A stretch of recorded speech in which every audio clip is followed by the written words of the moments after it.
ہجرت کہتے ہیں چھوڑنے کو، اور اصطلاح میں اللہ کی رضا کے لیے اپنا وطن چھوڑ کر دوسری جگہ جانا یہ ہجرت کہلاتا ہے۔ دین پر عمل کرنے کے لیے، ظلم سے بچنے کے لیے اگر انسان اللہ کی رضا کی خاطر اپنا وطن چھوڑے، کاروبار چھوڑے، دوسری جگہ جائے تو اصطلاحی طور پر اس کو ہجرت کہا جاتا ہے۔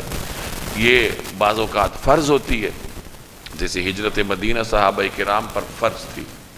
اسی طریقے سے اگر کوئی مسلمان ایسے خطے میں ہے جہاں اس کے لیے دین پر عمل کرنا ممکن نہیں ہے، اور کوئی متبادل ایسی جگہ ہے جہاں پہ وہ دین پر عمل کر سکتا ہے، تو علماء فرماتے ہیں کہ ایسے مسلمان پر بھی پھر وہ خطہ چھوڑنا لازمی ہوگا جہاں اس کو اپنے دین پر عمل نہیں کرنے دیا جا رہا، اور ایسے علاقے میں ہجرت کر کے جائے گا جہاں اس کے لیے دین پر عمل کرنے کے راستے میں آسانی ہو۔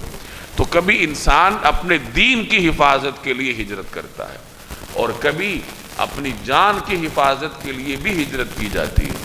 جیسے سیدنا موسیٰ علیہ السلام نے مصر سے مدین کی طرف ہجرت فرمائی تھی، جب فرعون کے کارندے ان کی تلاش میں تھے اور انہیں خطرات لاحق تھے، تو اندیشوں سے بچنے کے لیے وہ مصر سے مدین تشریف لے گئے تھے۔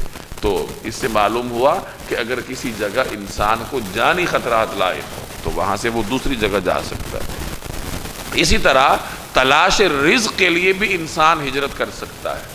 اگر کوئی آدمی ایسی جگہ ہے جہاں اس پہ رزق کے دروازے بند ہیں اور کہیں سے اس کو رزق میسر نہیں آ رہا، اس کے لیے گزارا کرنا مشکل ہے، تو ظاہر ہے کہ رزق ایسی نعمت ہے کہ اس کے بغیر بسا اوقات انسان کے لیے دین پر عمل کرنا بھی مشکل ہوتا ہے۔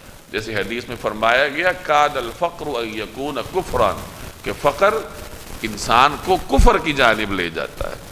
تو رزق نہ ہونے کی وجہ سے بسا اوقات دین پر عمل کرنا مشکل ہوتا ہے۔ تو اگر کوئی آدمی ایسے خطے میں ایسے حالات سے دوچار ہو جہاں اسے کوئی راستہ نظر نہ آ رہا، تو اس کے لیے بھی گنجائش ہے کہ وہ پھر دوسری جگہ چلا جائے جہاں اللہ تبارک و تعالیٰ اسے رزق عطا فرمائے۔